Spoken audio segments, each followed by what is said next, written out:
क्यों मस्तक पर भस्म लगाते हैं? आखिर शिवजी पे चढ़ी हुई भस्म का इतना प्रभाव क्या है? शंकर भगवान पर चढ़े हुए भस्म का, त्रिपुंड का इतना प्रभाव क्यों है?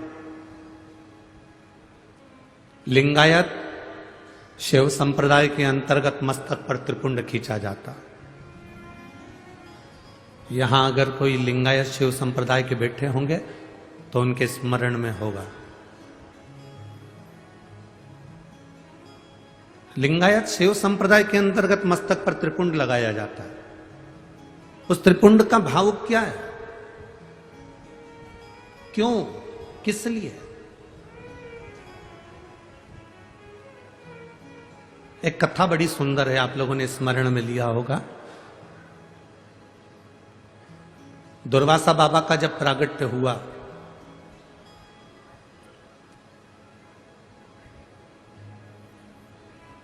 और दुर्वासा ऋषि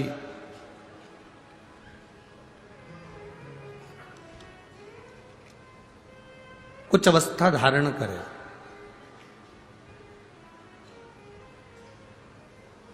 और दुर्वासा ऋषि थोड़ी सी अवस्था धारण करने के बाद वो तप साधना में लीन होने लगे।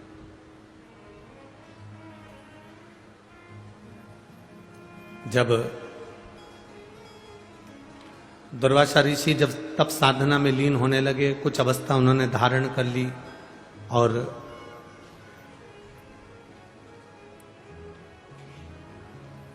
दुर्वासा जी जब एक अवस्था धारण कर कर तप साधना में लीन होते हैं, एक बार उनके मन में आया कि मैंने वैकुंठ बहुत देखा, मैंने ब्रह्मलोक बहुत देखा,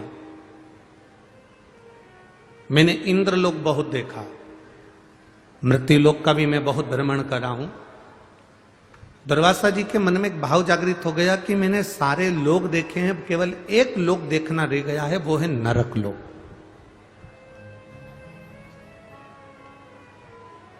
केवल एक लोक है, नरक, और उस नरक को मैंने नहीं देखा।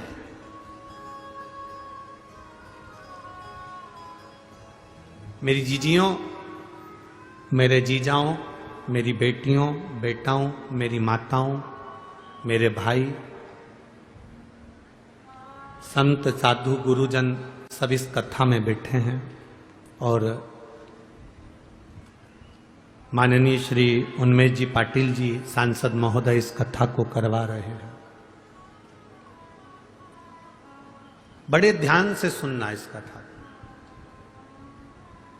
कि एक मस्तक पर त्रिपुंड लगा हुआ, भस्म लगा हुआ, शंकर जी के चढ़े हुए जल का मात्र मस्तक पर त्रिपुंड धारण कर लेना, शंकर जी पे चढ़े हुए जल को मात्र अपने शरीर पर छींट लेना, शंकर जी पे चढ़े हुए जरा से निर्माल्य को अपने शरीर से छुआ लेना, शंकर जी पे चढ़े हुए भस्म को अपने सिर पर, मस्तिष्क पर धारण कर लेना, और उस निर्माल्य की क्या पूंजी है, उस निर्माल्य का फल है।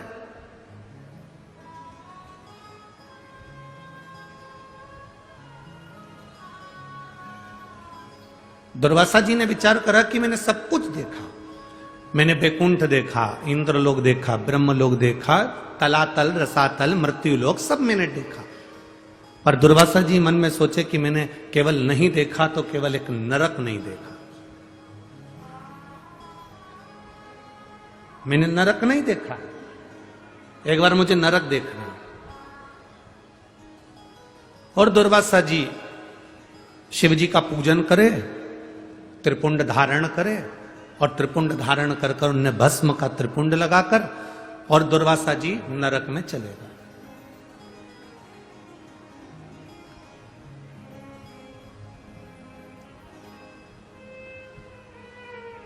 जैसे ही दुर्वासा जी नरक में पहुंचे,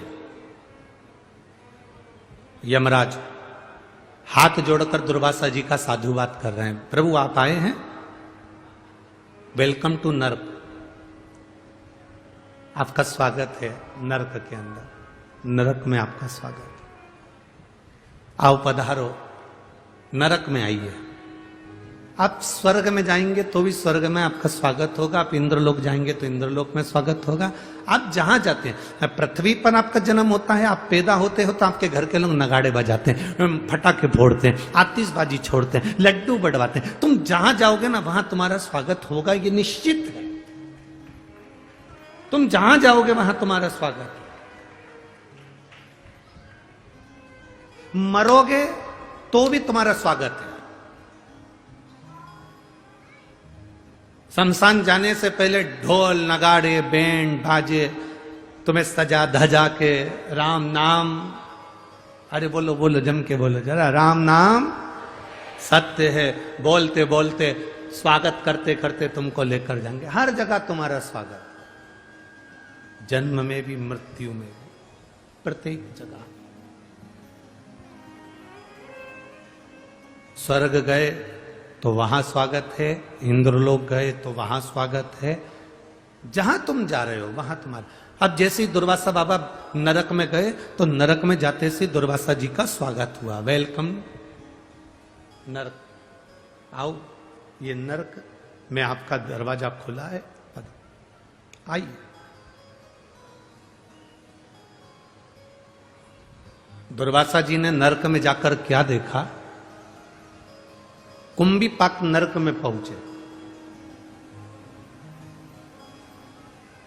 और उस कुंभीपाक नरक में दुर्वासा जी, एक कुंड बना हुआ था जिस कुंड में पापियों को पटका जाता था। उस कुंड में पापियों को गिराया जाता था और जिस कुंड में पापी गिरते हैं उस कुंड में दुर्वासा जी ने देखा कि पूरे नरक में लोग त्राही त्राही कर रहे हैं, चिल्ला रहे हैं, चीख रहे हैं, कुंड में भी लोग फंसे हुए हैं। और उसी समय पर दुर्वासा जी ने विचार करा कि इतना विशाल कुंड है नरक के अंदर, इतना विशाल तालाब बना हुआ है नरक के अंदर, चलो मैं इस तालाब में एक बार जरा झांक कर देखूं कि है कौन। और जैसे ही दुर्वासा ऋषि उस नरक में, उस कुंड में नीचे झांके, झांकते से दुर्वासा जी क्या देखते हैं कि उस कुंड में से, नरक के उस कुंड में से एक बैकुंठ जैसा सुंदर एक स्थान प्रकट हो जाता है और जिसको बैकुंठ कहा जाता है। बड़ा सुंदर बैकुंठ प्रकट हो। अब नरक और नरक के अंदर कुंड, और कुंड में क्या प्रकट हो गया? जम के बोलो जरा, अच्छा आवाज आना चाहिए हमारी तक कि क्या प्रकट हुआ? बैकुंठ प्रकट हुआ। कितना आश्चर्य है, कितना बड़ा आश्चर्य, जरा विचार करिए। नरक, नरक में भी सबसे कठोर नरक कुंभीपाक नरक, और कुंभीपाक नरक में जो कुंड बना है उस कुंड में क्या प्रकट हो गया? बैकुंठ। उसमें बैकुंठ प्रकट हो। दुर्वासा जी के मन में खलबली मच गई, नरक के अंदर बैकुंठ कैसे आ सकता है? ये नरक के अंदर ये बैकुंठ कैसे प्रकट हो सकता है? खलबली मच गई। जैसे ही खलबली मची, सामने थोड़ी दूर पर यमराज आए। यमराज ने आकर हाथ जोड़े दुर्वासा जी के, प्रभु क्या बात है, आज आपका चेहरा बड़ा उदास दिख रहा है, क्या हुआ क्या है? दुर्वासा जी बोलते हैं, मेरे को समझ में नहीं आ रहा है कि मैं नरक घूमने के लिए आया था, नरक में भी कुंभीपाक नरक घूमने आया था। कुंभीपाक नरक में एक कुंड है, उस कुंड में मैंने दर्शन करा, उस कुंड में मैंने जैसे ही झांका, झांकते से ही मैंने जीवों को चिल्लाते हुए सुना था, उसमें जैसे ही झांका, झांकते से उसमें बैकुंठ प्रकट हो गया। समझ में नहीं आता ये बैकुंठ कहां से आया। यमराज हाथ जोड़कर बोले, प्रभु दुर्वासा जी कुछ नहीं, बैकुंठ कहां से प्रकट हुआ है मैं आपको बताता हूं। आप शंकर जी की पूजन कर कर अपने सिर पर भस्म धारण कर कर आए थे, जब आप कुंड में झांक रहे थे आपके मस्तक की भस्म उसमें गिर गई थी और उससे बैकुंठ प्रकट हो गया। केवल मस्तक की भस्म जब आप झांक रहे थे, झांकते समय मस्तक की भस्म उसमें गिर गई थी और वो भस्म गिरने से बैकुंठ प्रकट हो गया। कहां प्रकट हुआ? जम के बोलो जरा। नरक में, नरक में भी कुंभी पाक नरक में, और कुंभी पाक नरक में भी ऐसे कुंड में जिसमें जीवों को तड़पाया जाता था, पटका जाता था, उस कुंड में बैकुंठ प्रकट हो जाता है। शिव महापुराण की कथा कहती है, जब शंकर जी के चढ़ी हुई भस्म सिर पर लगाकर हम जाते हैं और वो भस्म जहां पर भी जाकर थोड़ी सी भी गिरती है तो हम जैसे पापियों का उद्धार करने के लिए बैकुंठ को प्रकट कर देती है, बैकुंठ को प्रकट कर